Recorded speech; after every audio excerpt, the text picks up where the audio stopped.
बताएंगे civil aviation इंतजामिया तौहीन अदालत की मुर्तकिब हो गई। Chief justice Lahore high court ने एयरपोर्ट्स की निजकारी पर हुक्म इम्तनाई जारी किया है। नबील रजा मलिक हमारे साथ मौजूद हैं। सिविल एविएशन ने अदालती हुक्म नजरअंदाज करके निजकारी शुरू कर दी है। नबील बताइएगा।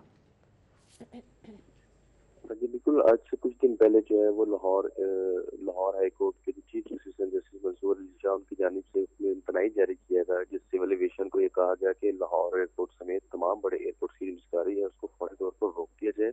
और इस अमल को अदालती हुक्म के बगैर मुकम्मल ना किया जाए। लेकिन सिविल एविएशन इंतजामिया के जो अफसरान है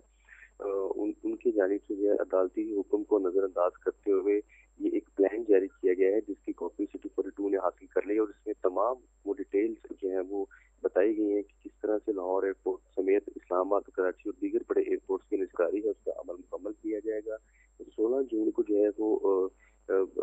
फाइनलाइजेशन होगी फाइनेंशियल प्रपोजल की, जबकि 20 जून को डिसीजन लिया जाएगा सक्सेसफुल बिडर के हक में और फिर उसको 23 जून को जो है वो लेटर अवार्ड किया जाएगा ताकि एयरपोर्ट को निजकारी करके जिस भी गैर मुल्की कंपनी को निजकारी के बाद एयरपोर्ट की तमाम तर जिम्मेदारियां हवाले की जाएंगी, उस हवाले से लेटर तैयार किए गए, जो कि सिविल एविएशन के director human resource Sumer Saeed की जानिब से ये लेटर तैयार किया गया है, जो कि खुल्लम खुल्ला अदालती हुक्म की जो है वो तौहीन है। और इस हवाले से सिविल एविएशन इंतजामिया ने अदालत से छुप कर ये सारा लेटर तैयार किया है, जिसकी कॉपी सिटी 42 ने हासिल कर ली है, जो कि तौहीन अदालत का मुर्तकिब है।